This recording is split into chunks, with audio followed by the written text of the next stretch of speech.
Hi, I'm Kathy. I'm Tom, and we co-own Red Fern Farm near Wapello, Iowa.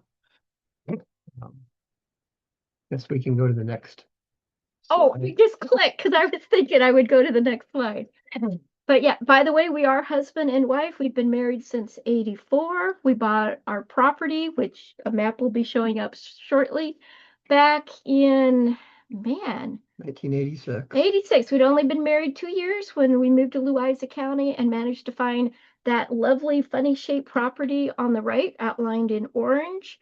That was at the height of the farm crisis, and we were able to purchase that steep timber ground for 271 an acre. Yeah.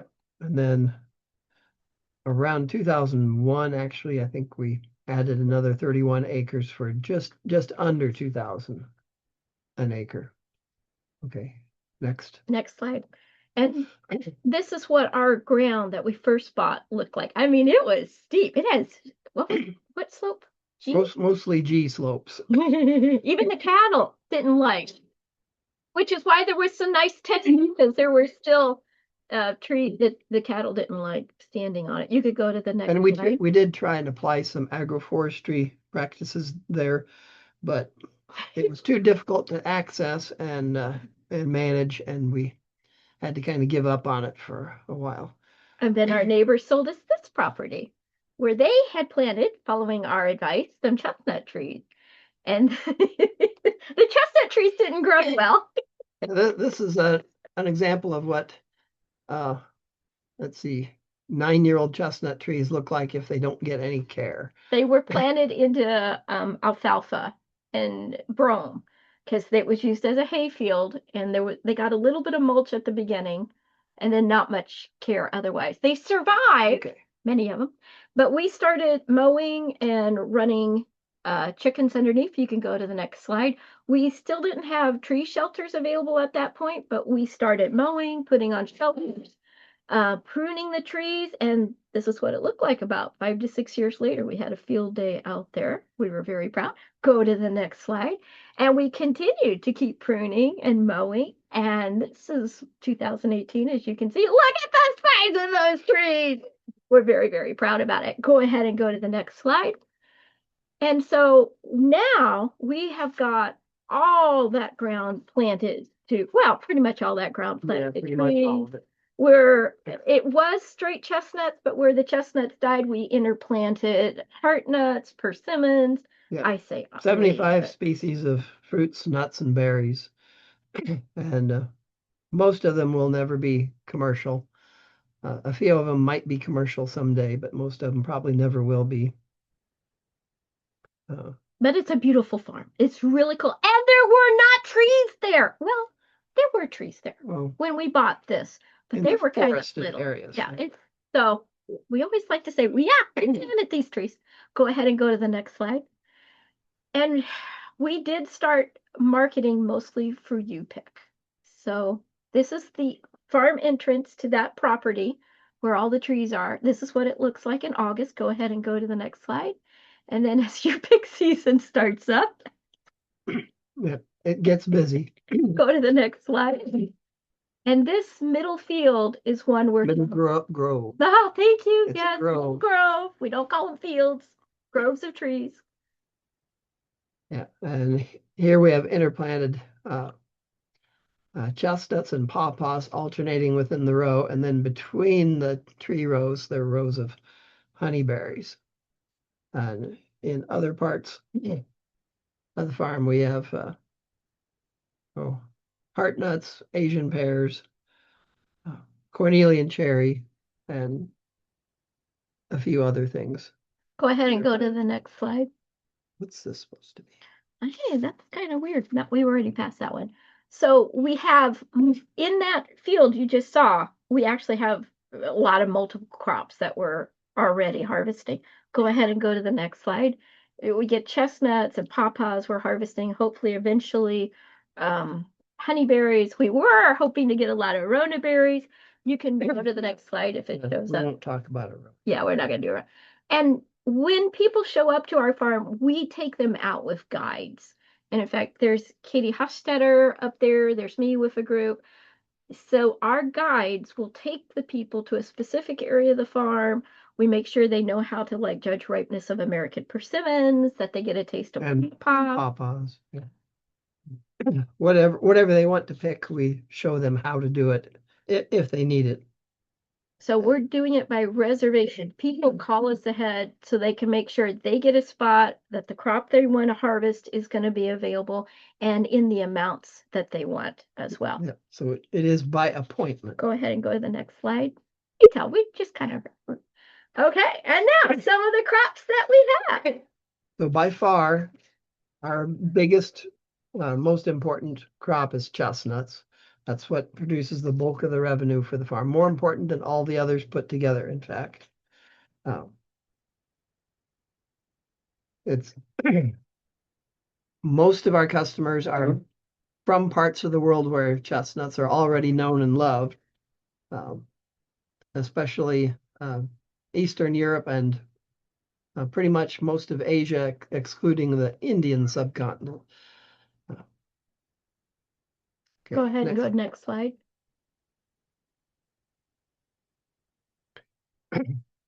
Our average customers drive about 2 hours to get to our farm, but every year we have customers coming from as far away as Milwaukee, Chicago, St. Louis, Kansas City, Omaha, occasionally Sioux City, and Minneapolis.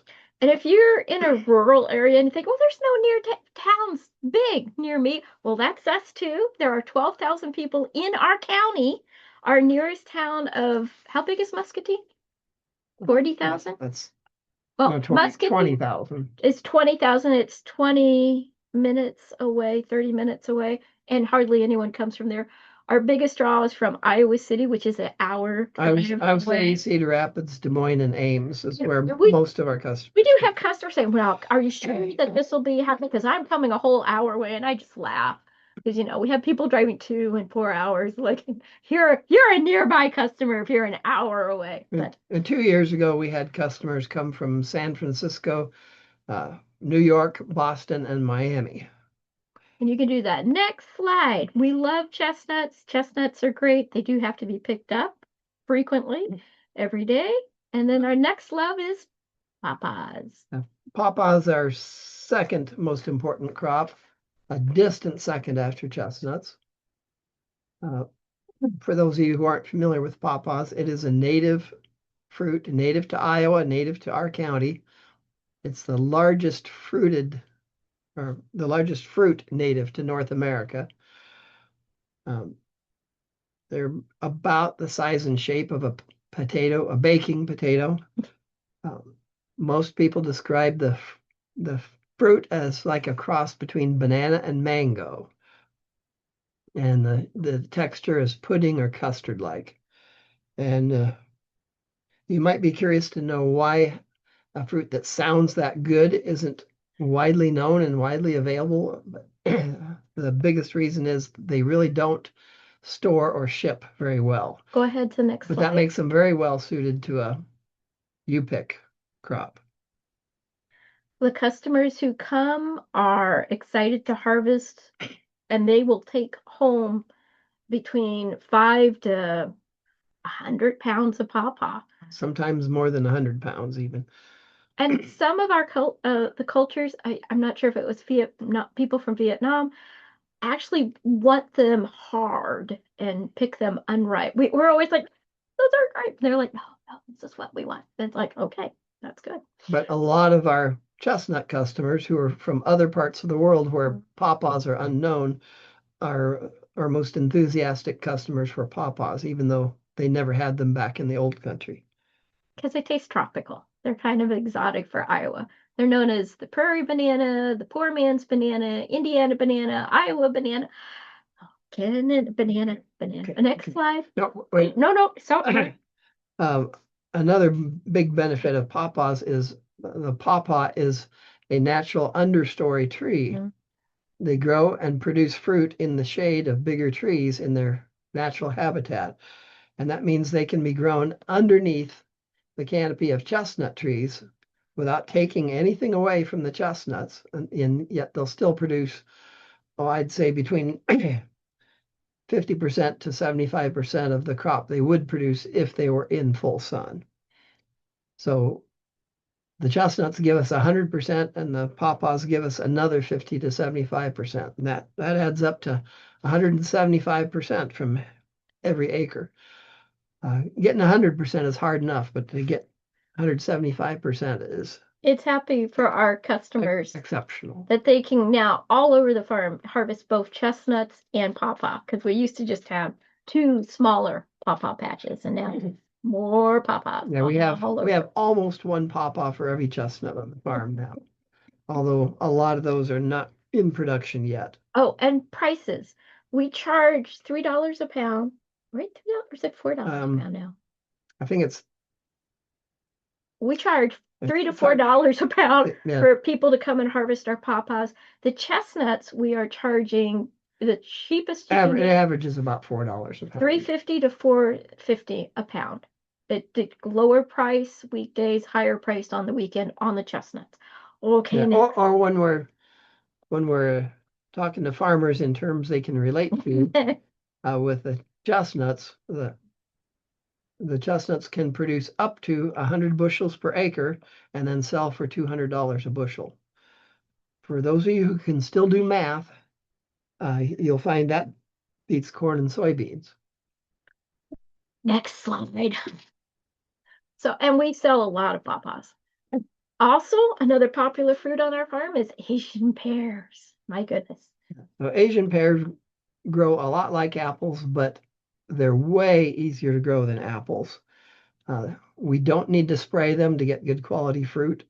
An Asian pear tree does need annual pruning, but less than 1/10 as much annual pruning as what apples require. They have hardly any disease or insect pests so far, except for fire blight, which can be extremely lethal to Asian pears. But there are a number of Asian pears that are highly resistant to fire blight. And those are really the only ones you should be planting in Iowa because we have lots of fire blight. But these are really popular, especially with our Asian customers, but also pretty much all of our customers really love Asian pears. We probably have even more European pears on the farm than Asian pears, but we never have anybody show any interest in the European pears. I think it's because they're just too complicated for Americans and too unfamiliar for our other customers. Because European pears have to be picked when they're unripe and still hard on the tree, then put in cold storage for a certain amount of time, then taken out and ripened at room temperature.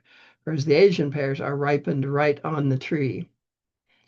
And then unlike European pears, which are soft when they're ripe, the Asian pears are firm and crunchy like an apple. And how much do we sell the Asian pears for, Tom? I don't remember. Do you? I think it's $3 a pound that we're selling. $3 a pound sounds right. And one of the delights we have is we will tell our customers, just pick a pear from the tree, cut it up, taste it. If you like it, then go for that tree. Because the pears, we have different varieties, they ripen at different times. And we will tell people, this one woman is standing by the tall, slender Korean giant. She's delighted with it. That's not ripe. But her husband loved the flavor of the unripe Korean giants, which were hard, crunchy, bland, in my opinion. But man, he was like, yeah, this is what I want. I want these. I'm like, yeah, Korean giant is the most popular variety on the farm, and usually it's ripe, not ripe until the you-pick season is completely over. And then we have some other varieties that ripen before chestnut season starts, which is a little problematic, but we are trialing some other varieties that hopefully will be blight resistant and will fill the gap between the early and the late ripening varieties. Ready for the next? Yeah, let's go on. Okay, next slide. We love our Asian pears, and they do keep well. American persimmons. So Persimmons are among the most popular fruits in the whole world, and Americans seem to be just about the only people in the world who don't know how popular they are. But they are quite popular with our customer base. Uh, Again, they're very easy to grow, few, if any, pest or disease problems, very little need for pruning unless we want to just keep the tree short enough so that all the fruit can be reached from the ground without a ladder. Uh, and we do that occasionally. It is important that they be fully ripe before you take a bite out of them because an unripe persimmon will lead to a very unpleasant experience. It'll feel like you have a mouthful of dry sand, and that can last up to about half an hour after biting into an unripe persimmon. But once they're fully ripe, they're among the sweetest fruits in the world. It can be up as high as 32 bricks. Now, these are American persimmons as opposed to Asian persimmons, which when he talks about the most popular fruit in the world, Asian persimmons, which are in the persimmon group. Yeah, American persimmons are much smaller than Asian persimmons. And more fragile when ripe. A lot of people think the American persimmons have a flavor that's actually superior to the Asian persimmons, but taste is subjective. The texture of a ripe American persimmon is super soft. Think an overripe tomato. The skin is as delicate or more delicate than a tomato. These do not travel well. If you pick a ripe persimmon and put it on the dash of your car and drive an hour to get home, it will be jam by the time you get home. It just, that vibration, just, it won't take it. But you can pick American persimmons while they're still unripe, colored up but still hard, and they will finish ripening off the tree. Yep. The flavor is Unlike pawpaws. lots and lots of sweetness. You can use this as a sugar substitute in baked goods. You can use it as a oil or fat substitute in brownies or other baked goods. It will replace a lot of the sugar and sweetness. It's pretty darn cool. We have recipes on our website for brownies and margaritas as well. But so they have a lot of potential. Shall we go to the next slide? Daiquiris too. Daiquiris. Did I say that? No. Yeah. You Yeah. said mar- Okay. Next slide. Ooh, yum yum. Cornelian cherry. Cornelian cherries are our next commercial crop. These are kind of a minor item for us, but we do have some very enthusiastic customers. This is Nadia from Plymouth, Minnesota, and she and her husband will drive down to Red Fern Farm to pick cornelian cherries anytime we have a good crop. They're native to Western Asia and Eastern Europe, where they are very well known and very popular, but not very well known in this country. But cornelian cherries are actually a type of dogwood that produce a fruit that's not really shaped like a cherry, but it is roughly the size of and color of a cherry. And the flavor is similar without being the same. I like cornelian cherries every bit as much as true cherries, but they are way easier to grow. They don't have any of the disease or pest problems that real cherries have. And they can be extremely productive, like they were this year. They can be somewhat unreliable. The cornelian cherries bloom very early, usually in March. And if we get a year when it's really cold and cloudy and windy when they're blooming and the bees aren't flying, we may have a very poor crop or maybe even no crop at all on cornelian cherries. But in the years when the weather is favorable for bees, when the cornelian cherries are blooming, we can have tremendous crops of them. Somebody asked the question, how do we educate customers about unfamiliar crops? So we have lots and lots of customers coming to the farm And they frequently see something they're not familiar with, and they ask, and then we tell them. It's pretty much limited to that. We don't need to do any advertising. Um, most of our advertising is just by word of mouth among customers, and that brings us enough customers. Uh, um, we do sell cyanwood of cornelian cherries, and people have been purchasing it. And then I found out they're trying to graft them onto native dogwoods, and that won't work. Cornelian cherries, even though they're dogwoods, they will not graft to any of our native species of dogwood. The only thing they'll graft onto is Cornus moss, the Western Asian and Eastern European cornelian cherry, and then there's another species of cornelian cherry in Japan, Cornus officinalis, and they will graft onto those, but not to our natives. So you have to have cornelian cherry rootstock to graft cornelian cherry onto them. Okay, let's go on. Let's go on to the next slide. Heart nut is another of our crops. Which is getting more challenging. Yeah, I'll mention that. Okay. The heart nut is a type of walnut. Specifically, they're usually Japanese walnuts, Juglans ailantifolia, but the wild type Japanese walnut kind of resembles an American butternut, to which it's closely related.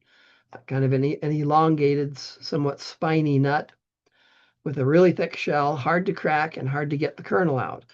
But the heart nut is a genetic mutation of the Japanese walnut that produces a heart-shaped nut. You don't have to use a whole lot of imagination to see why they call it a heart nut. And then the heart nut is also much thinner shelled than the wild type Japanese walnut, and just a little bit of pressure applied across the shoulders of the heart makes the shell pop into two equal halves, and then the kernel, on the best varieties anyway, will just fall out by gravity. It's the only walnut in the world, or in fact, only thing in the walnut family that includes hickories and pecans, that will release a nut this easily. The flavor of a heart nut is mild and sweet compared to other walnuts. They actually beat out the nut that Americans call English walnut in taste tests every time. They don't have the strong, pungent flavor of black walnuts. The husks are thin, and just a little squeeze between thumb and forefinger will remove the husk from the nut, unlike black walnuts, which have a very thick, very messy husk. There's two challenges to growing heart nuts. One is they are highly susceptible to a disease called walnut bunch disease, but the bunch disease is easy to control or eliminate by just making sure there's adequate zinc in the soil. So the disease seems to be related to zinc deficiency in the soil, and our soils are usually zinc deficient. So if you want to grow heart nuts, you will need to add zinc to your soil.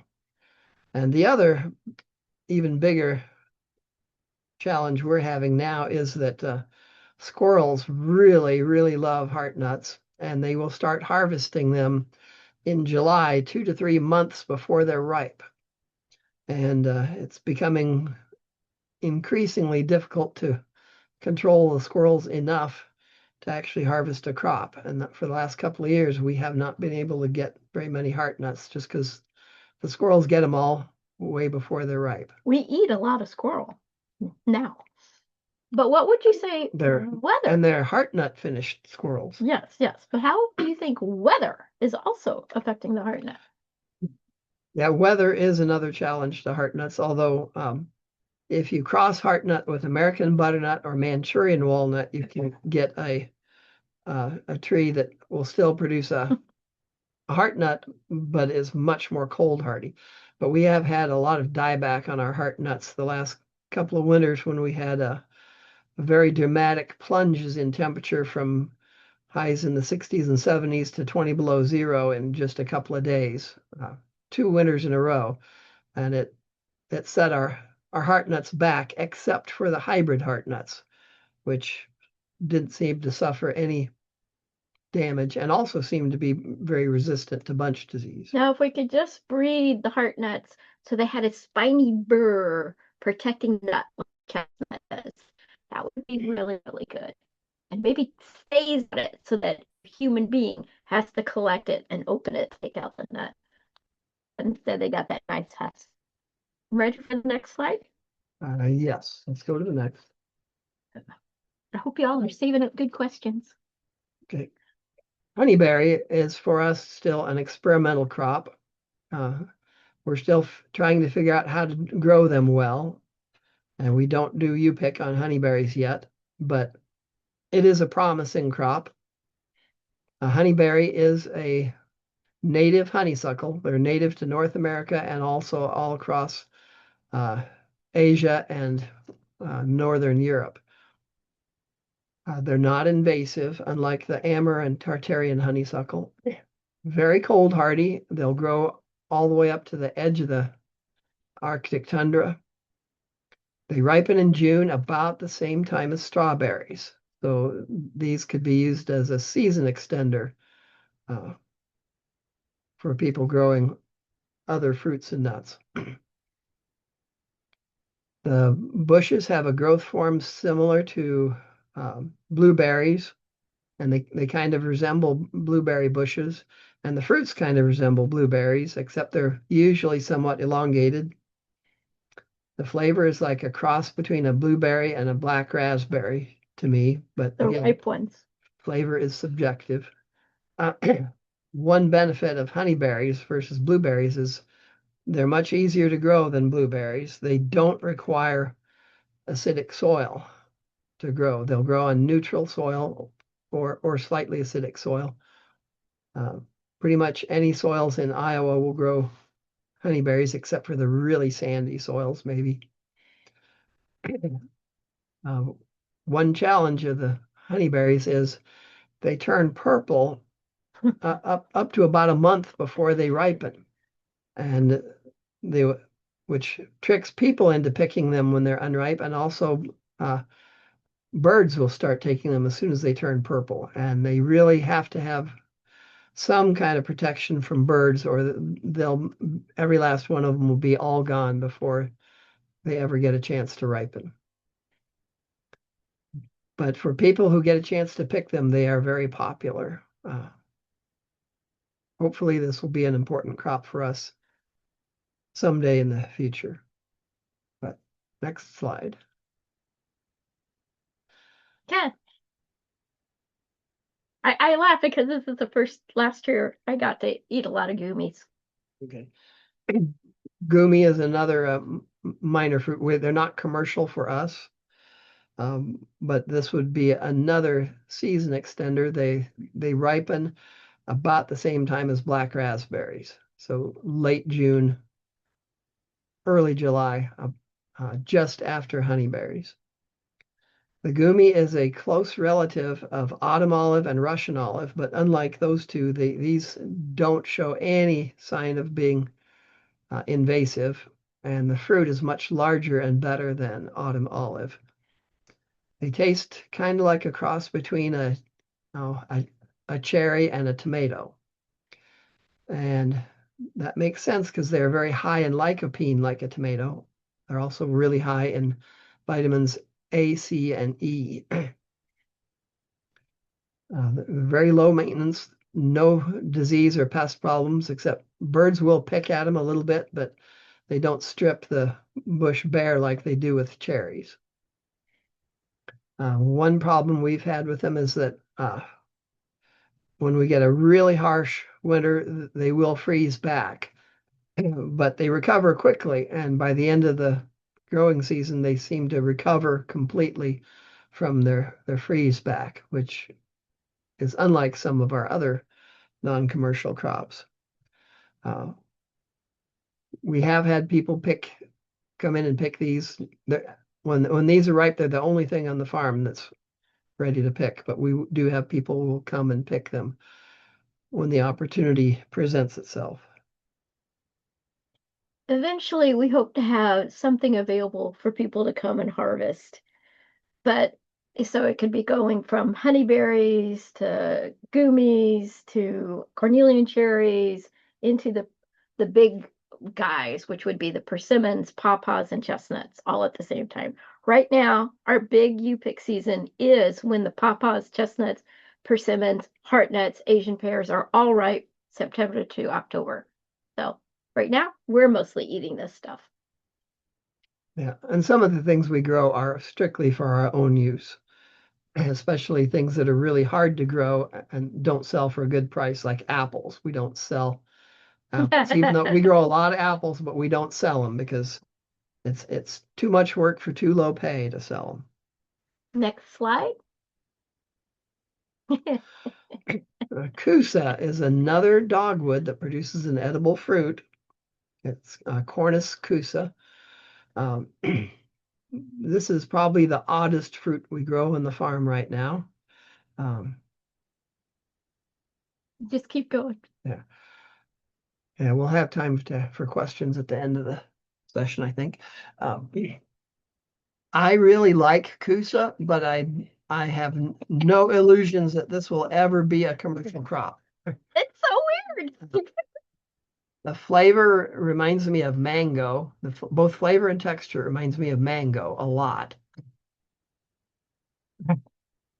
Um, but the fruit is small.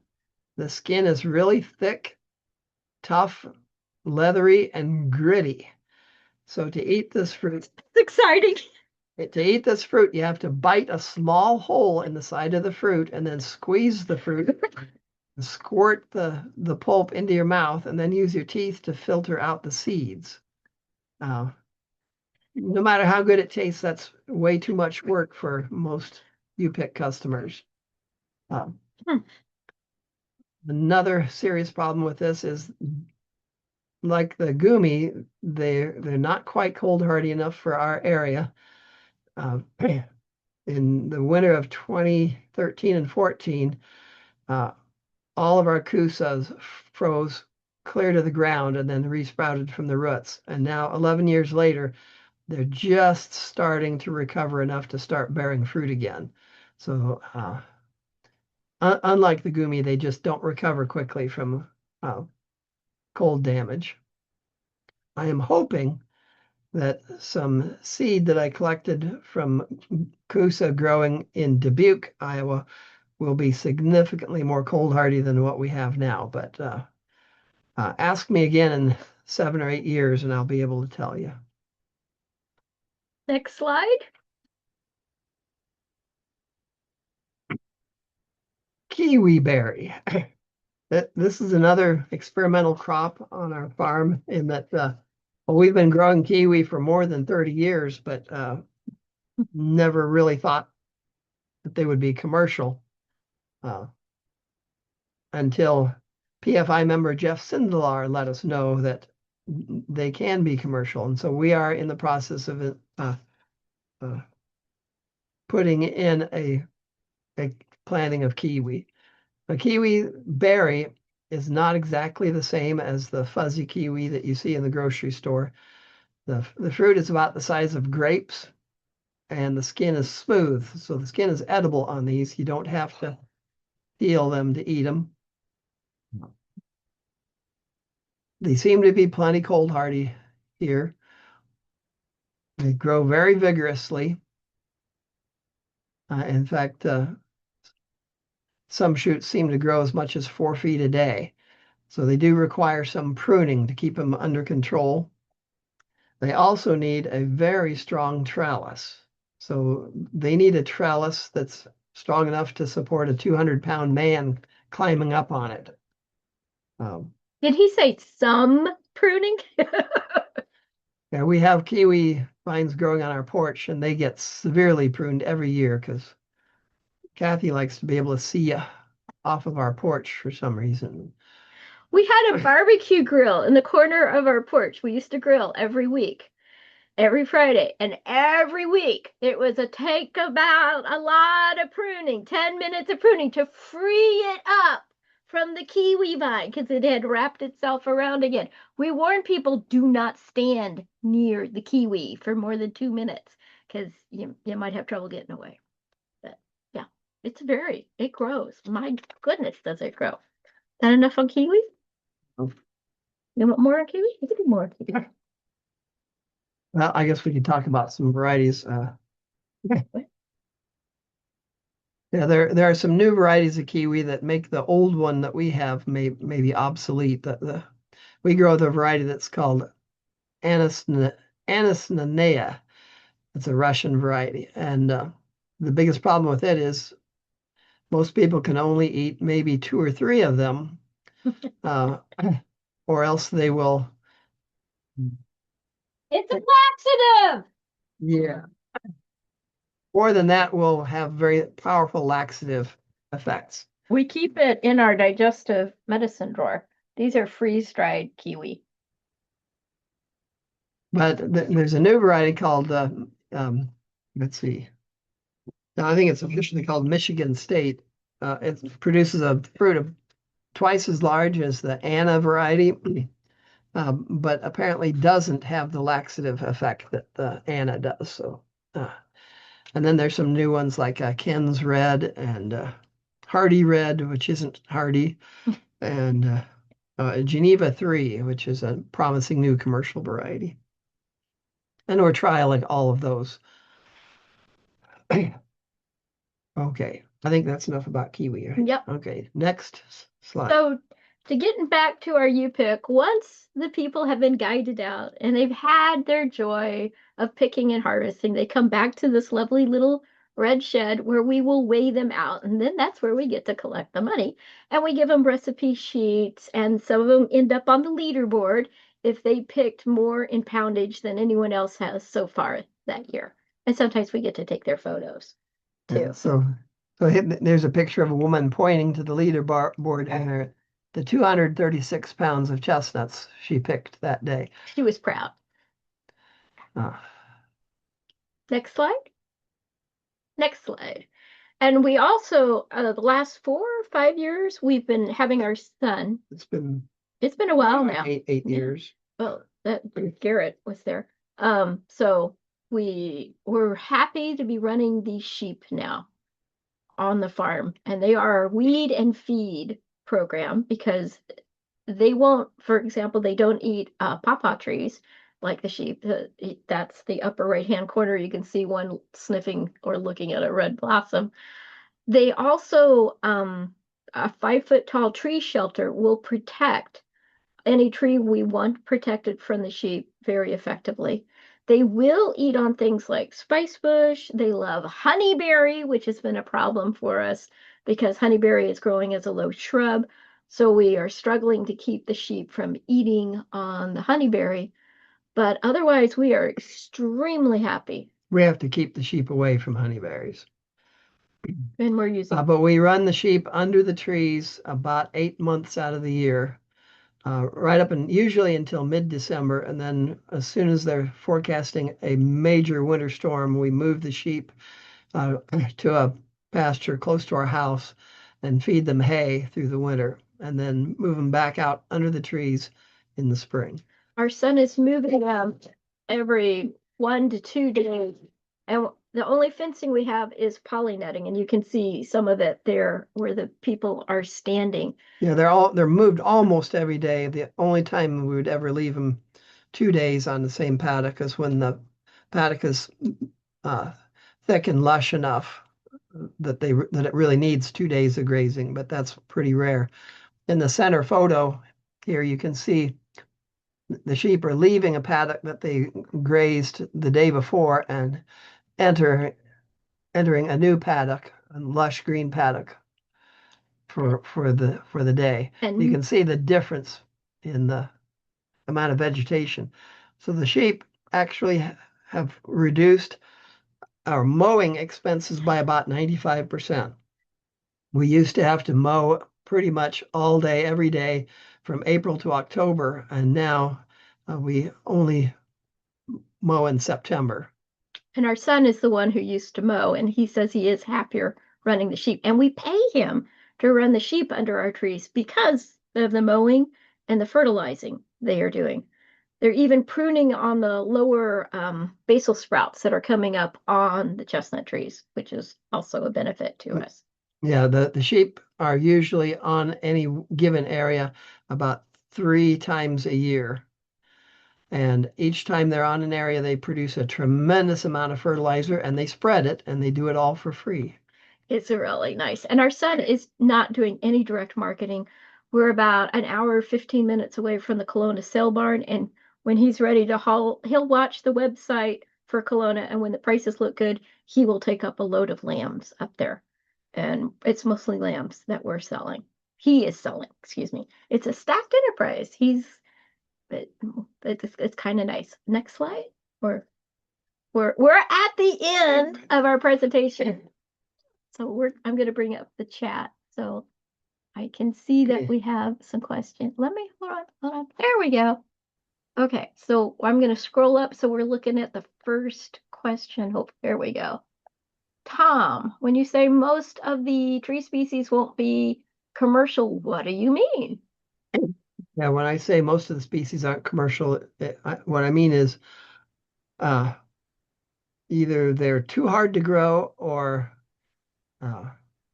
not popular enough for it to be worth our while trying to sell them to customers. Things like the Kusa.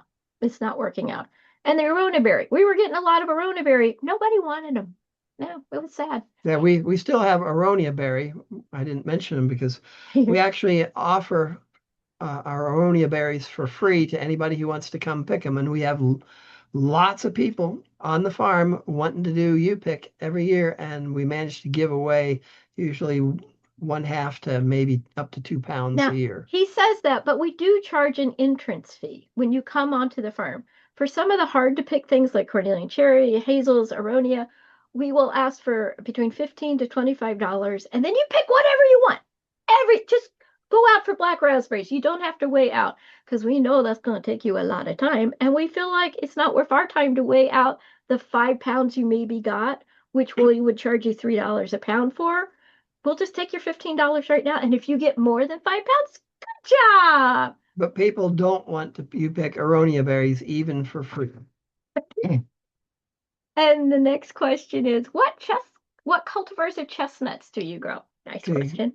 Yeah, for the most part, we don't grow cultivars of chestnuts because our chestnuts are Chinese, and Chinese cultivars, that means grafted trees, underperform compared to their own seedlings by an average of 500 to 600%. And that's a big enough difference that while Chinese seedlings are highly profitable to grow, we'd go bankrupt if we were trying to grow them on grafted trees.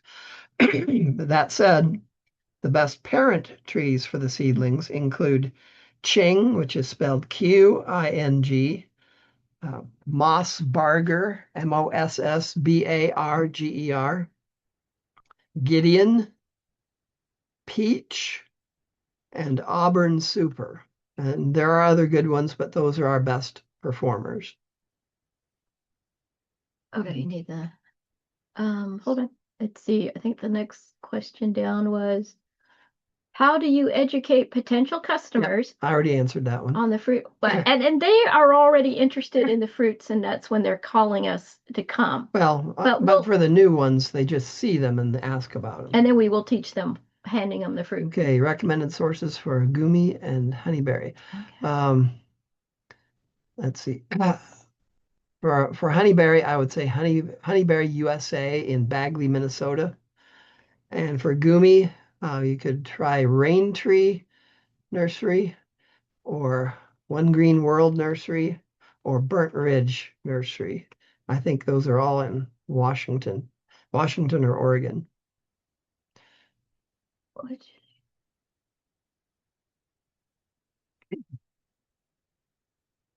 We're scrolling back up so we catch recommended sources of, okay. When is the best time to run livestock through the orchard, especially if you have some trees or shrubs coming in at different times of year? Yeah, we run them whenever there's green forage for them to eat, except we move the sheep out from under the chestnut trees a couple of weeks before the first nuts start to drop, just for Health food and safety. safety reasons. And how did Red Fern Farms 2025 chestnut yields compared to previous years? Oh my gosh, that's a story. Yeah, the everybody in Iowa who had chestnuts had a massive bumper crop of chestnuts last year. Uh, I think a number of factors just came together to produce a super crop, which we probably won't see again for a long time. But yeah, we had uh, probably twice as big a crop as our previous record. Um, it came down so fast and so hard, we didn't even get all of it picked up. We managed to sell 14,000 pounds, but we left more thousands of pounds on the ground just because we couldn't pick them fast enough. Yep. Um, Which of these trees and bushes are safe to grow in northeast Iowa near Decorah? and by safe, I mean, Probably cold will hardy. they grow there? Probably not Coosa, Hmm. maybe not Gumi, but probably, oh, and maybe not persimmon. There is a group trying to breed cold hardy persimmons that will be viable in zone 4B, but they aren't there yet.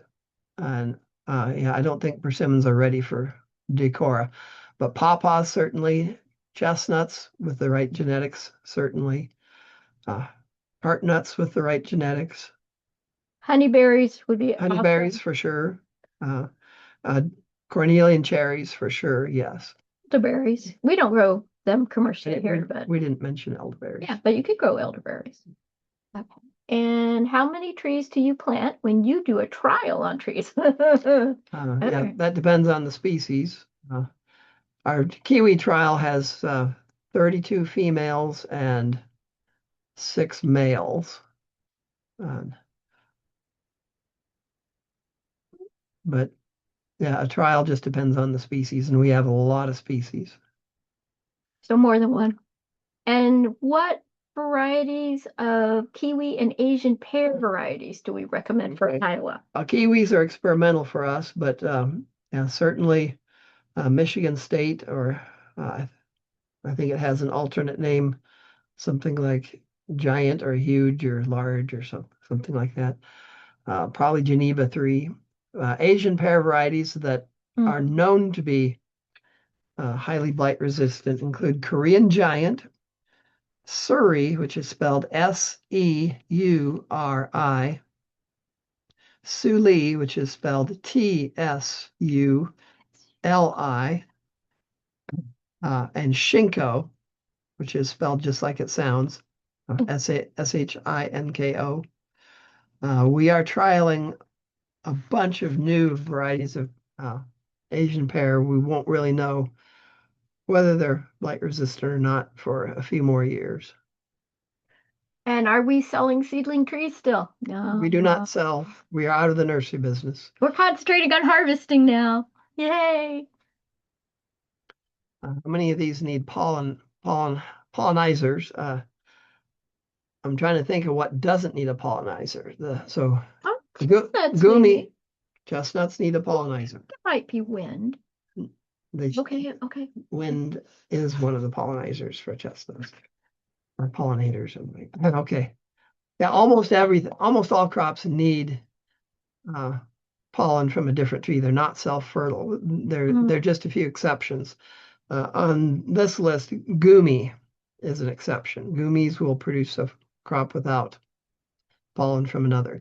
There are a couple of varieties of honeyberry that are said to be self-fertile, including one from Maxine Thompson called Solo. Uh, Aren't I'm skeptical. aren't hazels? No, hazels are not self-fertile, I can't and remember we the didn't other. talk about hazels. Yeah. But chestnuts, heart nuts, persimmons, almost all pawpaws, uh, cornelian cherries, and Asian pears, all of our major uh, commercial crops need cross-pollination in order to set fruit. We do have one and maybe two cultivars of pawpaw that are self-fertile, but most of them are not. Okay, I think we got through all the questions. Thank you, Tom and Kathy, for the great presentation and for answering all of those questions. I don't And see they were good questions. Good They were job. good Any more questions? questions. Throw them out. Yeah, we have a couple more minutes if there are any more questions. Otherwise, we can also go ahead and wrap up. Thank you everyone for attending today.